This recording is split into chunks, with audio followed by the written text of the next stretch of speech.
Musim makan selalu berganti, kasih Tuhan tetap abadi, tak akan berubah sampai selamanya. Ku tetap percaya, ku yakin Tuhan memberkati, ku yakin Tuhan melindungi. Burung di udara Dia pelihara karena kasih-Nya.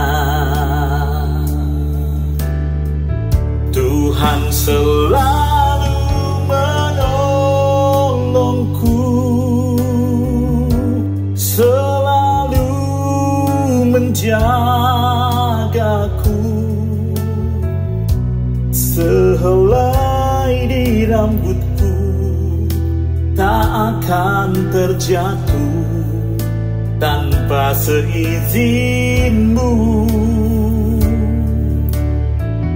Tuhan selalu menolongku, selalu menjagaku. Dia mengenyangkanku dan peliharaku seumur hidupku. Musim makan selalu berganti, kasih Tuhan tetap abadi, tak akan berubah sampai selamanya. Ku tetap percaya, ku yakin Tuhan memberkati, ku yakin Tuhan melindungi.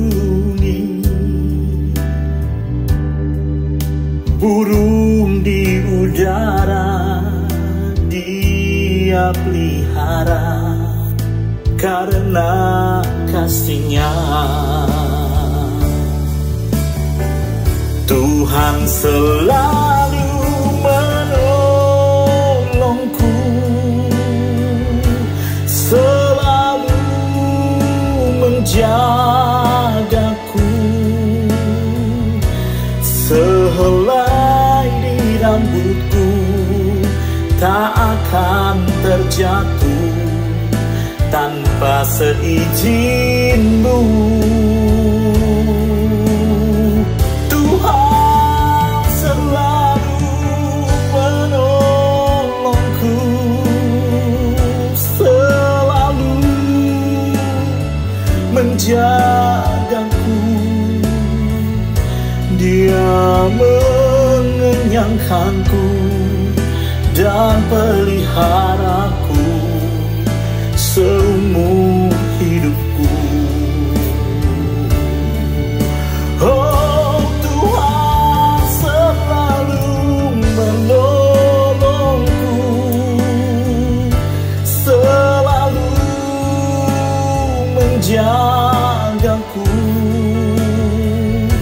Sehelai di rambutku tak akan terjatuh tanpa seizinmu. Tuhan selalu menolongku, selalu menjagaku. Dia mengenyangkanku dan peliharaku seumur hidupku.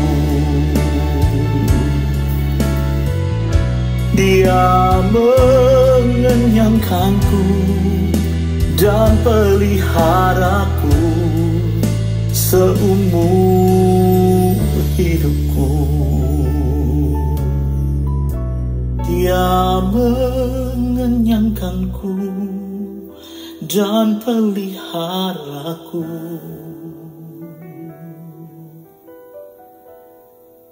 seumur hidupku.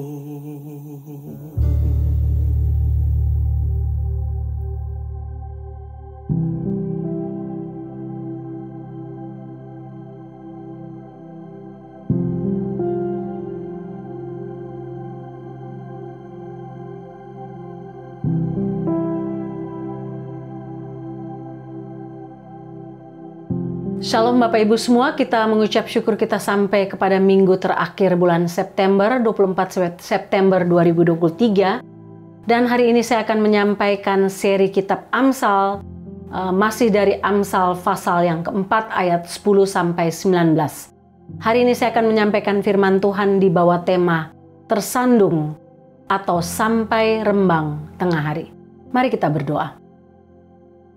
Bapa dalam surga, kami mengucap syukur untuk tiap-tiap kebenaran firman-Mu yang Engkau wahyukan kepada hamba-Mu, Raja Salomo. Bagian-bagian ini memberi kami inspirasi, memberi kami pelajaran-pelajaran berharga, memberikan kami hikmat untuk menjalani hidup kami yang sementara dalam dunia ini. Hamba berdoa supaya kebenaran firman Tuhan dari Amsal 4 tentang jalan hidup orang fasik dan jalan hidup orang benar sungguh-sungguh membawa kami kepada keputusan yang tepat untuk hidup benar di hadapan Tuhan. Terima kasih Tuhan. Berkatilah kebenaran firman-Mu ini dalam nama Tuhan Yesus kami berdoa. Amin. Bapak Ibu yang dikasihi Tuhan, mari kita baca Amsal pasal 4 ayat 10-19. Demikian bunyi firman Tuhan. Hai anakku, dengarkanlah dan terimalah perkataanku, supaya tahun hidupmu menjadi banyak. Aku mengajarkan jalan hikmat kepadamu. Aku memimpin engkau di jalan yang lurus. Bila engkau berjalan, langkahmu tidak akan terhambat. Bila engkau berlari, engkau tidak akan tersandung. Berpeganglah pada didikan, janganlah melepaskannya. Peliharalah dia karena dialah hidupmu. Janganlah menempuh jalan orang fasik, dan janganlah mengikuti jalan orang jahat. Jauhilah jalan itu, janganlah melaluinya. Menyimpanglah daripadanya dan jalanlah terus. Karena mereka tidak dapat tidur bila mereka tidak berbuat jahat. Kantuk mereka lenyap bila mereka tidak membuat orang tersandung. Karena mereka makan roti kefasikan dan minum anggur kelaliman. Tetapi jalan orang benar itu seperti cahaya fajar, yang kian bertambah terang sampai rembang tengah hari. Jalan orang fasik itu seperti kegelapan. Mereka tidak tahu apa yang menyebabkan mereka tersandung. Bapak Ibu, Salomo memberikan sekali lagi nasihat ini kepada anak laki-lakinya tentang bagaimana cara hidup bijak, tentang bagaimana cara hidup untuk bisa berhasil, untuk bisa diberkati oleh Tuhan. Dan Salomo dengan jelas memberikan satu resep yang penting, yaitu apa? Tentang pergaulan. Salomo memberikan nasihat kepada anaknya tentang bagaimana memilih pergaulan yang benar. Familiar bukan Bapak Ibu? Bukankah orang tua kita yang bijak, yang hidup dalam Tuhan, selalu juga memberikan nasihat yang sama untuk kita? Orang tua kita selalu katakan, pilih teman yang baik, pilih teman yang benar. Karena orang tua kita tahu bahwa dengan siapa kita bergaul akan menentukan diri kita, menentukan masa depan kita. Sehingga Salomo membagi manusia dalam pasal 4 ayat 10-19 ini ke dalam dua karakter manusia, dua jenis manusia. Itulah orang fasik dan orang benar. Apa saja kata Salomo tentang dua jenis karakter manusia ini? Yang pertama, arti dan perbedaan orang fasik dan orang benar. Kata fasik dalam bahasa Ibrani dipakai kata rasya. Kata rasya ini adalah orang-orang yang mengaku percaya kepada Tuhan. Mereka mengaku mereka mengenal Tuhan. Mereka mengaku mereka adalah anak Tuhan. Tapi dalam hidup mereka melakukan kejahatan. Mereka melakukan kejahatan terhadap orang lain. Mereka melawan hukum Taurat. Mereka melawan hukum Tuhan. Mereka mengatakan bahwa mereka mengenal Tuhan tapi hanya secara kognitif. Tapi mereka ini bukan orang kafir, tidak Bapak Ibu. Mereka bukan orang yang tidak mengenal Tuhan. Mereka mengenal Tuhan secara kognitif tapi memilih untuk tidak menghidup dalam jalan kebenaran. Orang fasik tidak memiliki rasa takut akan Tuhan sama sekali. Walaupun di bibir mereka bisa katakan bahwa mereka hidup takut Tuhan, tapi tidak sama sekali. Mazmur 36 ayat 2 katakan, dosa bertutur di hati orang fasik. Rasa takut pada Allah tidak ada dalam orang itu. Mazmur 36 juga menjelaskan perkataan dari mulut orang fasik hanyalah kejahatan dan tipu daya.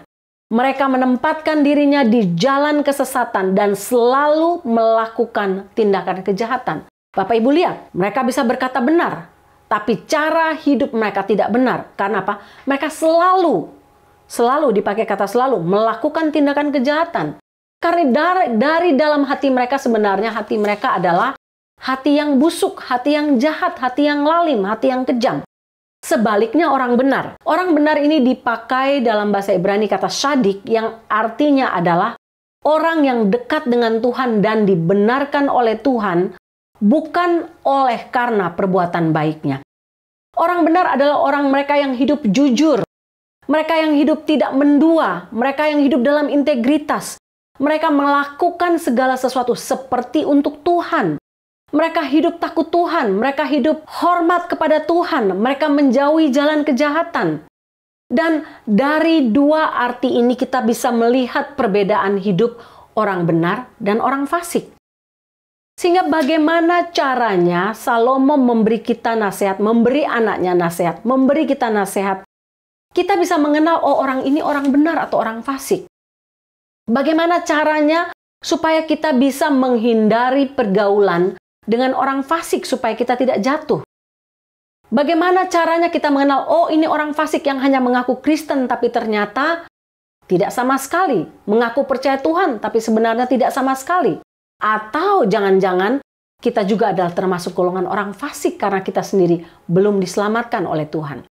Yang kedua, mari kita lihat apa saja ciri hidup orang fasik. Cara hidup mereka, ciri hidup mereka, karakteristik hidup mereka. Salomo menuliskan dengan jelas, dengan cerdik, dengan benar-benar cermat, ciri atau karakteristik orang yang hidup secara fasik. Amsal 4 ayat 16 dan 17. Karena mereka tidak dapat tidur bila tidak berbuat jahat. Lihat, Salomo menuliskan, orang fasik tidak dapat tidur bila tidak berbuat jahat. Kantuk mereka lenyap bila mereka tidak membuat orang tersandung. Sekali lagi, mereka tidak dapat tidur, rasa ngantuk mereka hilang kalau mereka tidak merencanakan rencana kejahatan di tempat tidur mereka. Mereka makan roti kefasikan dan minum anggur kelaliman. Bayangkan apa yang ditulis Salomo ini sama dengan yang ditulis oleh para pemazmur. Bapak Ibu bisa baca banyak sekali mazmur, termasuk secara khusus Mazmur 37 dan Mazmur 73. Yang berbicara tentang perbedaan orang fasik dan orang benar secara gamblang. Orang fasik merencanakan rencana kejahatan mereka di tempat tidur mereka. Mereka tidak dapat tidur nyenyak sebelum mereka memikirkan bagaimana cara menjatuhkan orang lain. Bagaimana membuat orang benar tersandung. Bagaimana membawa orang benar jatuh bersama-sama dengan mereka. Bahkan Salomo mengatakan bahwa makanan mereka adalah roti kefasikan. Minuman mereka adalah anggur kelaliman, artinya makan dan minum bicara soal kebutuhan utama kita, kebutuhan primer kita. Artinya bagi orang fasik, melakukan kejahatan, melakukan kelaliman, melakukan hal-hal yang jahat di mata Tuhan, merupakan hal yang menyenangkan mereka, hal yang mereka nikmati, hal yang menjadi kebutuhan utama hidup mereka. Bayangkan Bapak Ibu. Sehingga mari kita lihat paling tidak beberapa hal dari ciri orang fasik berdasarkan apa kata Salomo dalam seluruh kitab Amsal maupun beberapa bagian lain dari Mazmur dan dari beberapa bagian Perjanjian Baru. Yang pertama, orang fasik ini ahli dalam menciptakan kebingungan dan pertikaian. Mereka ahli dalam membolak-balik kata-kata, alias mereka suka memelintir kata-kata. Mereka suka menyesatkan dengan kata-kata mereka. Orang-orang fasik ini mereka suka berdusta, mereka suka berbohong. Mereka suka menolak bertanggung jawab dan menyangkal realitas. Sesudah mereka ngomong, mereka gampang untuk tidak mempertanggungjawabkan kata-kata mereka. Mereka suka mengarang cerita demi menjatuhkan orang lain. Orang fasik ini bisa menahan informasi-informasi yang disampaikan, bahkan bukan saja menahan. Kalau perlu mereka membolak-balikan atau cuma menceritakan separuh kebenaran. Bapak Ibu bisa baca dalam bagian ini, saya tuliskan di sini, Bapak Ibu bisa baca sendiri di rumah. Hal itu dibuatnya dalam semua suratnya apabila ia berbicara tentang perkara-perkara ini. Dalam surat-suratnya itu ada hal-hal yang sukar dipahami, sehingga orang-orang yang tidak memahaminya dan yang tidak teguh imannya memutarbalikkannya menjadi kebinasaan mereka sendiri. Sama seperti yang juga mereka buat dengan tulisan-tulisan yang lain. Itu dikatakan 2 Petrus 3 ayat 16. Bukan itu saja Bapak Ibu, orang fasik pandai bicara. Dan mereka suka menyanjung untuk mengelabui orang lain.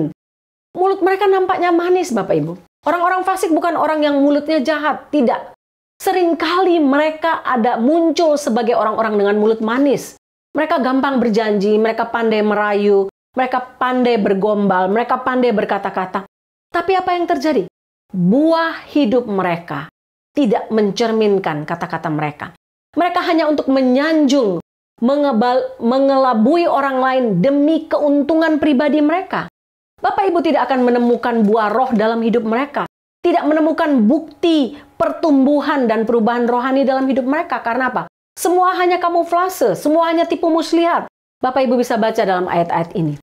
Roma 16 ayat 17-18 katakan, tapi aku menasihatkan kamu saudara-saudara supaya kamu waspada terhadap mereka, maksudnya terhadap orang fasik, yang bertentangan dengan pengajaran yang telah kamu terima, menimbulkan perpecahan dan godaan. Orang fasik suka menimbulkan perpecahan dan godaan. Sebab itu hindarilah mereka, sebab orang-orang demikian tidak melayani Kristus. Lihat, orang fasik tidak melayani Kristus Tuhan kita, tapi melayani perut mereka sendiri. Mereka bergombal, mereka pandai bicara, mereka suka menyanjung demi untuk perut mereka sendiri. Dan dengan kata-kata mereka yang muluk-muluk, kata-kata yang manis, bahasa mereka yang manis, mereka menipu orang-orang yang tulus hatinya. Bapak Ibu lihat, ciri orang fasik, mereka pandai berkata-kata, mereka pandai bergombal. Yang ketiga Bapak Ibu, orang fasik ini haus kendali. Mereka haus kekuasaan. Mereka mengharapkan otoritas tertinggi ada dalam diri mereka. Dimanapun mereka berada, mereka selalu ingin menjadi orang yang mengontrol segala sesuatu. Dalam organisasi, dalam gereja, dalam kehidupan pribadi mereka. Mereka ingin menjadi orang yang mengontrol segala sesuatu. Mereka ingin mendapatkan kehormatan karena mereka gila hormat. Mereka ingin mendapatkan otoritas tertinggi, bukan Tuhan, tapi mereka. Mereka tidak bertanggung jawab Bapak Ibu dalam hidup mereka. Mereka bisa mengarang aturan hidup, bahkan mengarang kata-kata kitab suci demi kepentingan diri mereka, demi keuntungan pribadi. Tapi mereka akan mengabaikan ayat-ayat firman Tuhan yang berbicara, menegur mereka tentang pertobatan. Mereka tidak suka pertobatan karena mereka senang hidup dalam dosa. Mereka enjoy untuk hidup dalam dosa. Mereka tidak mau bertobat. Mazmur 73 ayat 6-9 katakan, mereka berkalungkan kecongkakan dan berpakaian kekerasan. Karena kegemukan kesalahan mereka menyolok, hati mereka meluap-luap dengan sangkaan. Ingat, mereka penuh dengan tuduhan. Mereka menyindir, mengata-ngatai dengan jahat. Hal pemerasan dibicarakan mereka dengan tinggi hati dengan kesombongan. Mereka membuka mulut melawan langit dan lidah mereka membual di bumi. Bapak Ibu lihat, mereka adalah orang-orang yang sombong, yang haus kendali, yang ingin memegang otoritas tertinggi dalam hal apapun. Bukan itu saja Bapak Ibu, yang keempat, orang fasik ini memanfaatkan simpati orang yang berniat baik. Ketika mereka melihat orang berniat baik, mereka memanfaatkan itu untuk kepentingan mereka. Orang fasik ini menuntut belas kasihan orang lain terhadap diri mereka. Oh, kasihan aku. Oh, aku yang harus dipedulikan, aku yang harus dikasihani. Tapi mereka tidak pernah punya belas kasihan terhadap orang lain. Mereka cenderung memanfaatkan orang lain dengan cara yang licik, Bapak Ibu. Mereka mengharapkan orang lain mengampuni mereka, mengampuni kesalahan mereka, melupakan kejahatan yang mereka buat terhadap orang lain. melupakan rasa sakit yang mereka buat terhadap orang lain. Tapi mereka sendiri tidak mau mengampuni orang lain. Mereka tidak punya niat untuk memperbaiki diri atau membangun kembali kepercayaan orang lain. Sesudah mereka merusak, mereka tidak punya niat untuk membangun kembali kepercayaan orang lain. Bapak Ibu bisa baca dalam beberapa ayat ini. Yudas 1 ayat 4 menuliskan dengan jelas. Sebab ternyata ada orang tertentu yang telah menyelusup di tengah-tengah kamu, yaitu orang fasik.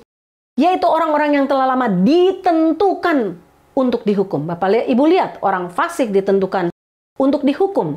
Mereka adalah orang-orang yang fasik, yang menyalahgunakan kasih karunia Allah kita untuk melampiaskan hawa nafsu mereka, dan yang menyangkal satu-satunya penguasa dan Tuhan kita Yesus Kristus. Bapak Ibu lihat, orang-orang fasik menyalahgunakan kasih karunia orang, bahkan orang lain di sekelilingnya.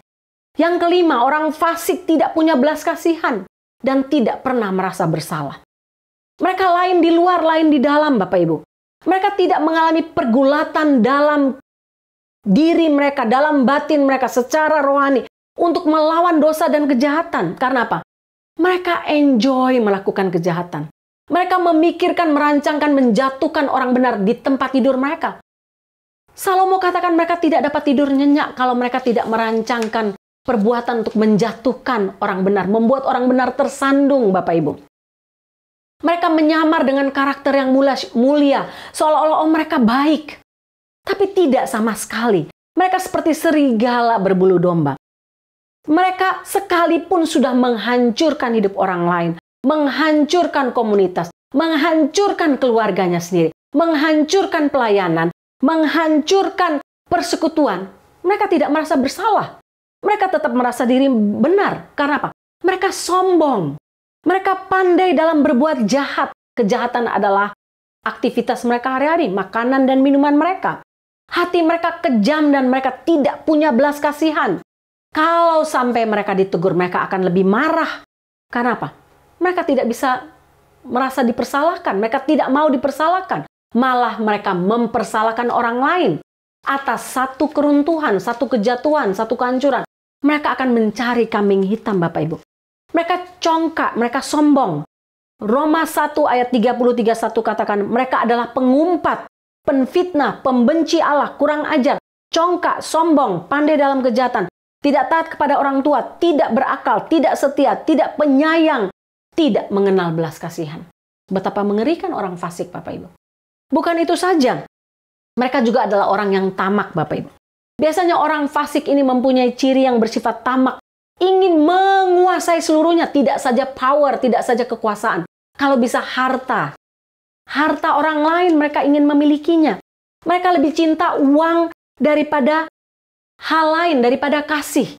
Mereka lebih cinta uang demi mendapatkan keuntungan untuk kepentingan mereka, untuk kepentingan sekelompok orang daripada mereka.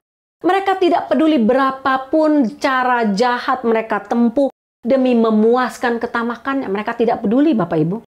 Mereka berusaha untuk kelihatan tidak tamak, tapi perbuatan mereka di balik layar, di balik pandangan mata manusia, menunjukkan ketamakan mereka.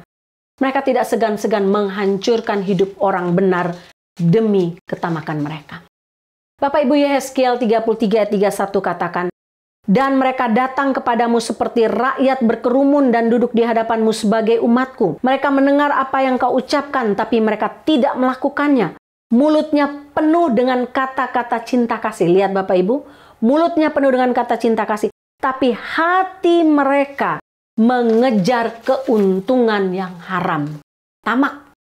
Mereka tidak saja tamak. Tapi orang-orang fasik ingin berpikir bahwa tindakan kejam mereka, tindakan ketamakan mereka, kesombongan mereka, kejahatan mereka tidak punya konsekuensi serius atau menyakitkan. Saat mereka bilang, maafkan aku, mereka mengharapkan Anda, pastor, kanselor, pelayan gereja, pembimbing, mentor, teman, untuk menjadi pembela mereka melawan orang yang mereka sakiti, melawan orang benar. Kalau bisa mereka merekrut sebanyak orang untuk berada di pihak mereka. Mereka menyuap siapa saja untuk bisa bebas dari konsekuensi dosa mereka. Ini ciri orang fasik. Mereka berusaha mengontrol hamba Tuhan, mengontrol pemimpin lain, mengontrol orang yang dianggap berkuasa untuk menutupi dosa mereka. Namun jika orang itu berada tidak di pihak mereka, dia akan menjadi marah, dia akan membuat keonaran baru. Yesaya 26 ayat 10 katakan, seandainya orang fasik dikasihani, ia tidak akan belajar apa yang benar. Ia akan berbuat curang di negeri di mana hukum berlaku dan tidak akan melihat kemuliaan Tuhan. Bukan itu saja Bapak Ibu. Lebih lanjut Alkitab mengatakan bahwa orang fasik ini, ucapan kata-kata teguran untuk mereka tidak bisa menyadarkan orang fasik. Tidak bisa. Tapi konsekuensi buruk mungkin bisa menyadarkan mereka. Kalau mereka dapat hukuman berupa sakit penyakit yang berat, berupa hukuman-hukuman lain yang berat, berupa kehilangan yang berat, berupa malapetaka yang berat, barulah mungkin mereka sadar. Mungkin juga tidak. Mungkin juga mereka mengeraskan hati. Bapak Ibu ingat, Tuhan Yesus tidak menyadarkan orang Farisi dengan kata-katanya. Tidak. Tuhan Allah juga ketika dalam kasus Kain dan Habel, Tuhan juga tidak mempengaruhi dia dengan kata-kata kutukan. Tidak sama sekali. Kalau mereka mendapat malapetaka, barulah mungkin mereka sadar. Itu pun kalau persoalan malapetaka, sakit penyakit itu dapat mereka tanggung, mereka akan menjadi sombong kembali di hadapan Tuhan. Mereka akan tetap mengeraskan hati dan tidak mau bertobat. Karena apa? Kesombongan membuat mereka mengeraskan hati dan tidak mau mendengarkan suara Roh Kudus untuk bertobat. Sehingga Bapak Ibu ini sungguh mengerikan. Kalau begitu, apa nasihat Salomo?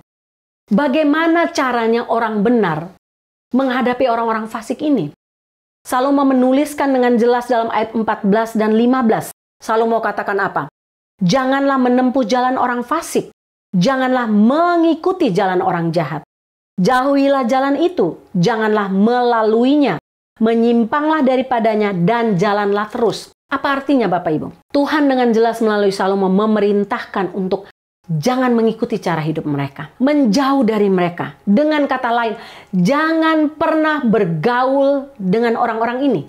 Jangan pernah bergaul dengan orang fasik. Karena pergaulan kita akan menentukan jadi apanya nanti kita. Bapak Ibu, coba Bapak Ibu buat sedikit eksperimen dengan memasukkan beberapa ekor kepiting ke dalam sebuah ember. Bapak Ibu akan lihat bahwa ketika salah satu kepiting itu merangkak keluar, memanjat keluar dari ember itu, kepiting yang lain akan berusaha untuk menarik kepiting yang memanjat keluar itu dengan sekuat tenaga. Mereka semua akan berusaha untuk menarik kembali ke dalam ember. Itulah yang disebut mentalitas kepiting. Ini terjadi dalam hidup orang fasik. Ketika mereka melihat orang fasik lain atau orang benar berhasil atau ingin keluar dari dalam lingkungan mereka nggak mau. Mereka akan berusaha menarik orang fasik atau orang benar yang ingin keluar dari dalam lingkungan mereka untuk tetap masuk dalam lingkungan mereka. Mereka pintar untuk mempengaruhi orang lain, menarik orang lain tetap berada dalam ruang lingkup kejahatan mereka. Mereka akan melakukan segenap usaha untuk menarik dan menghancurkan hidup orang lain. Itulah kekuatan pergaulan yang buruk, Bapak Ibu.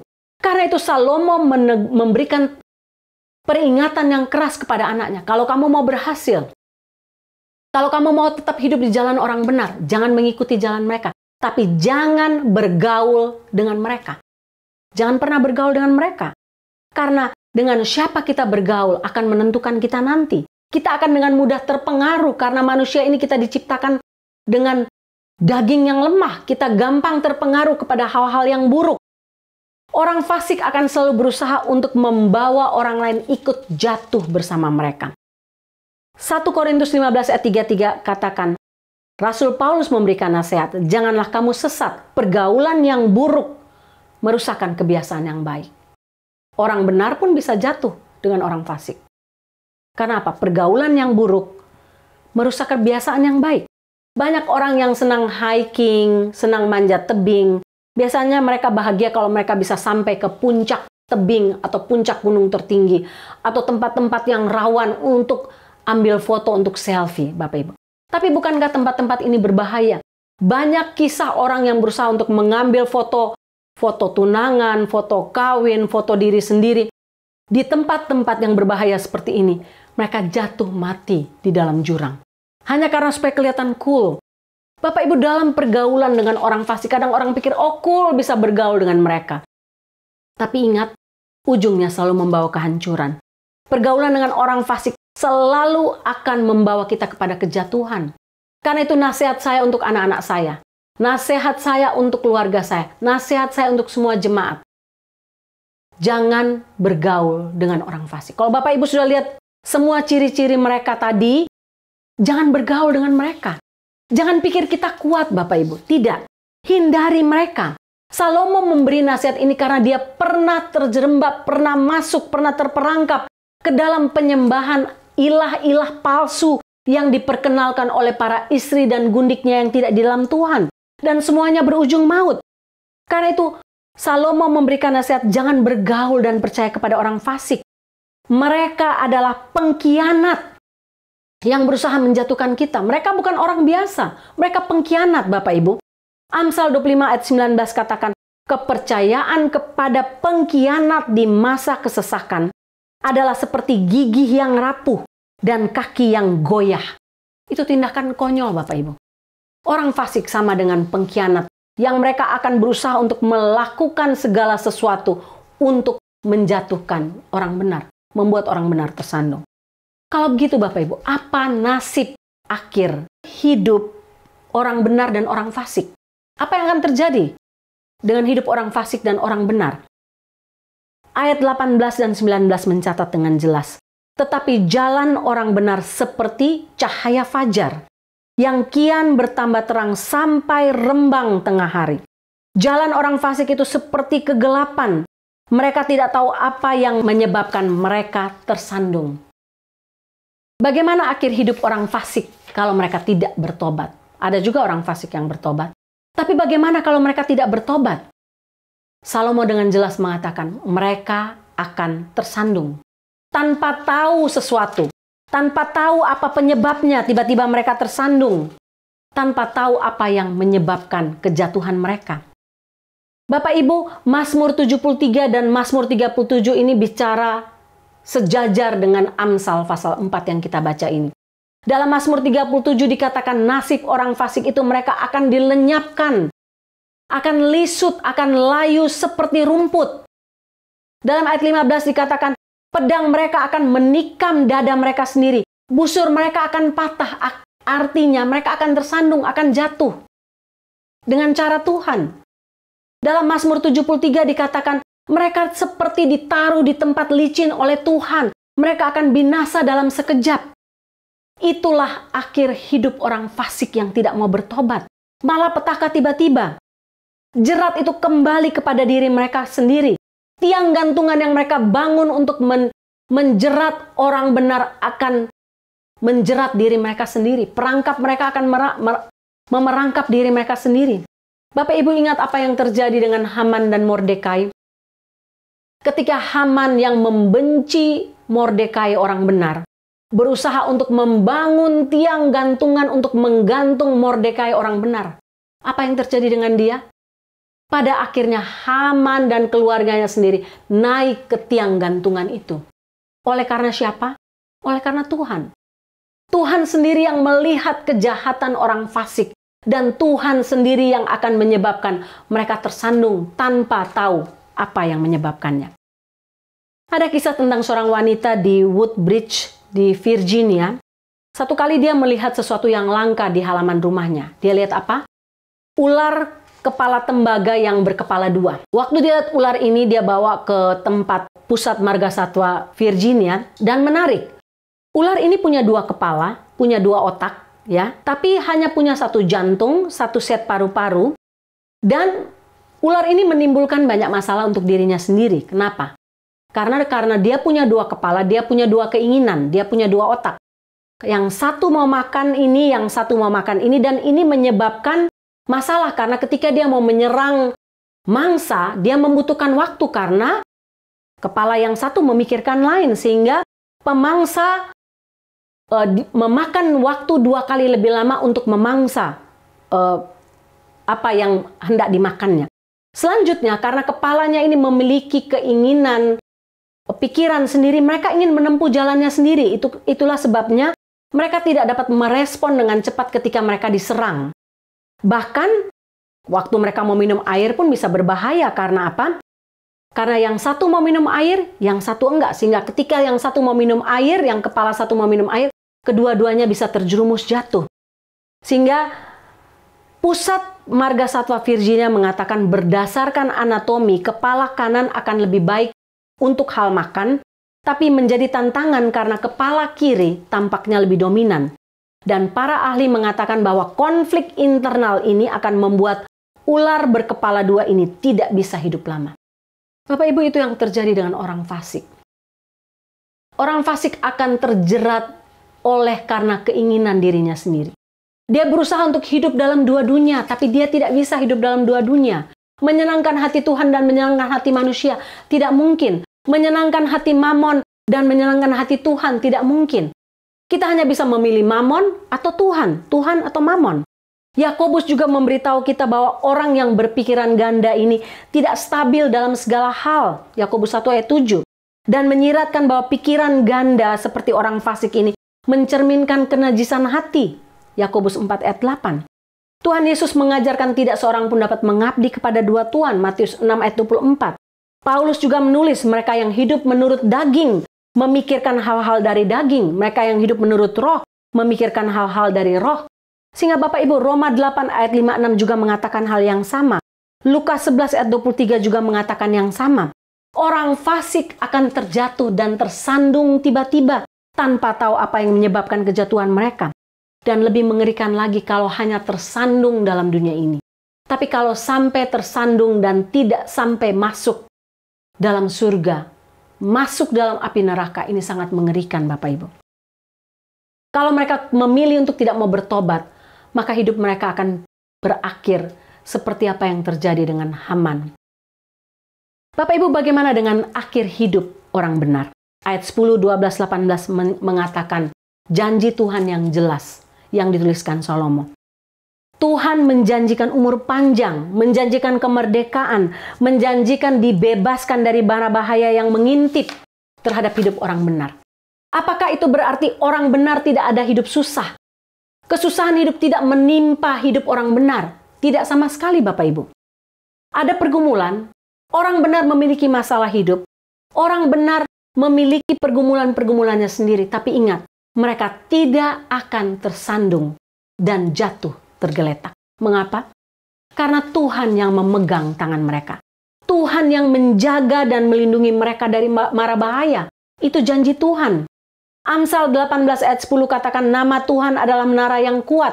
Kesanalah orang benar berlari dan ia menjadi selamat. Artinya apa? Terlindung dari bahaya. Yesaya 40 ayat 29 sampai 31 juga mengatakan demikian. Orang muda menjadi lelah, lesu, teruna jatuh tersandung. Tapi orang yang menanti-nantikan Tuhan, orang benar, mendapat kekuatan baru. Mereka seumpama raja wali yang naik terbang dengan kekuatan sayapnya. Mereka berlari dan tidak menjadi lesu. Mereka berjalan dan tidak menjadi lelah. Bapak Ibu ingat, orang fasik dalam hidupnya akan selalu berusaha untuk menjatuhkan orang benar. Karena mereka hidup dalam kesombongan, keiri hatian, hati yang jahat. Mereka berusaha dengan berbagai cara menjatuhkan orang benar dengan cara mereka yang licik. Tapi ingat, kita tidak perlu takut. Karena Tuhanlah yang memberikan perlindungan kepada kita. Itu janji Tuhan untuk kita. Tidak ada yang perlu kita takutkan. Kita tidak perlu membalas. Karena Tuhanlah yang akan melakukan pembalasan itu. Saya nggak tahu kalau Bapak Ibu pernah nonton film The Man in the Iron Mask. Film ini berkisah tentang seorang pria yang harus memakai topeng besi sepanjang dia di penjara di Prancis dalam abad ke-17 untuk menyembunyikan wajahnya. Pria ini namanya Philip, dia adalah saudara kembar Raja Louis XIV. Dan Philip ini terpaksa memakai topeng karena saudara kembarnya yang Raja Louis ini takut terancam, takut iri hati kepada dia sehingga dia dipenjarakan dengan memakai iron mask untuk menyembunyikan identitasnya. Namun Raja Louis ini raja yang sangat fasik, sangat lalim, sangat jahat, sangat korup, membuat rakyatnya menderita Bapak Ibu. Dia menghabiskan uang dengan foya-foya dengan ribuan perempuan, Bapak Ibu. Sehingga Prancis menjadi hancur. Dalam perang melawan Belanda membuat Prancis bangkrut. Tetapi ada 3 orang, namanya Three Musketeers. Ini 3 laki-laki ini membantu Philip melarikan diri dari dalam penjara. Mereka menculik Raja Louis, menggantikan Raja Louis ke dalam penjara, dan mengangkat Philip menjadi raja tanpa ada yang mengetahuinya. Philip kemudian menjadi raja yang berhasil, yang sukses, dan merupakan raja terhebat dalam sejarah Prancis. Waktu Philip mendekap dalam penjara, dia tidak tahu bahwa Raja Louis adalah saudara kembarnya. Dia bahkan tidak tahu bahwa dia dipenjara oleh karena rasa iri Raja Louis. Dia tidak tahu kapan dia dibebaskan. Tapi yang tahu semua jalan hidup dia adalah penulis skenario film ini. Perbedaannya adalah apa yang menarik dari kisah ini. Perbedaannya adalah pada perspektif. Perspektif dari kita dan dari Tuhan. Perspektif dari Philip dan penulis skenario. Penulis skenario tahu apa yang akan terjadi di akhir hidup Philip. Sesudah dia bersusah-susah sekian lamanya dalam penjara, dia dibentuk dalam penjara dengan penderitaan dan menjadi seorang raja yang bijak, yang berhasil di kemudian hari. Sama dengan Tuhan, Bapak Ibu. Tuhan melihat kita seperti penulis skenario itu. Kita mungkin menderita sebagai orang benar, mendapat masalah oleh karena kejahatan orang fasik. Tapi akhir hidup kita akan melihat terang. Philip tidak tahu apa yang akan terjadi dengan dia. Yang dia tahu bahwa hidupnya susah dalam penjara. Sampai ketika dia menjadi raja, baru dia bisa melihat perbedaan yang terjadi dalam hidup dia. Bapak Ibu, jalan orang benar itu seperti itu. Di akhir hidupnya orang benar akan apa? Melihat dirinya seperti cahaya fajar. Jalan hidup orang benar awalnya seperti cahaya fajar yang kian lama bertambah terang seperti rembang tengah hari. Seiring dengan waktu, Bapak Ibu lihat matahari, dari cahaya yang lembut muncul terbit pagi hari, sampai jam 12 malam dia mencapai rembang tengah hari dengan cahaya yang terik, cahaya yang bersinar secara luar biasa. Sama seperti itu hidup orang percaya.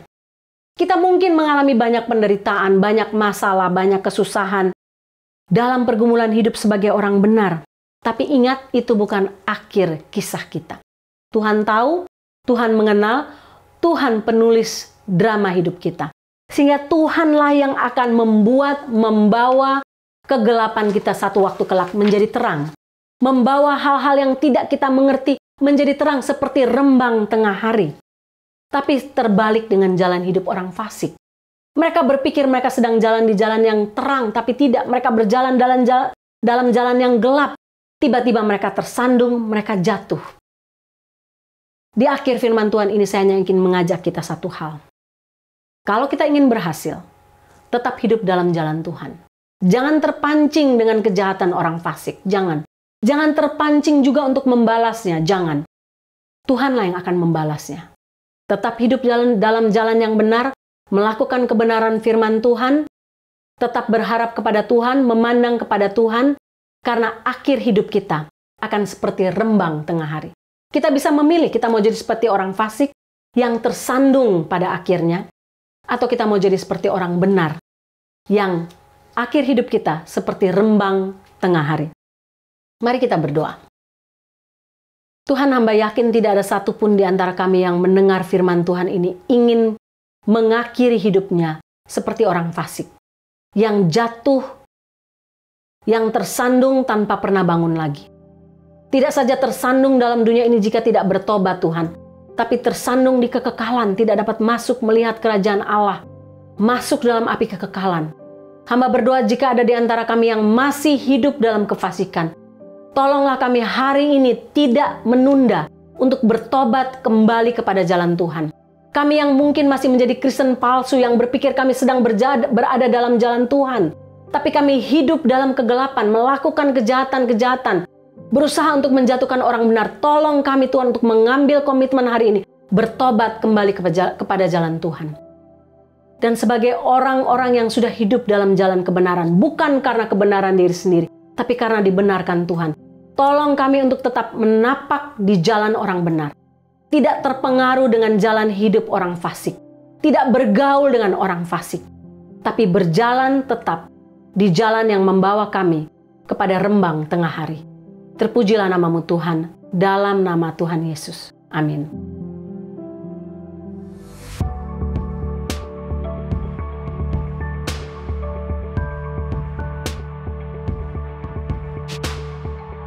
Bapak Ibu semua, saya percaya kita semua diberkati dengan kebenaran firman Tuhan hari ini.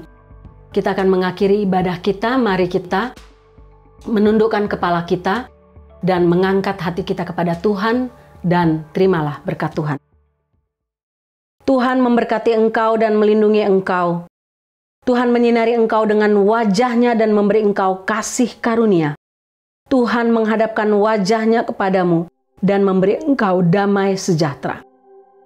Amin.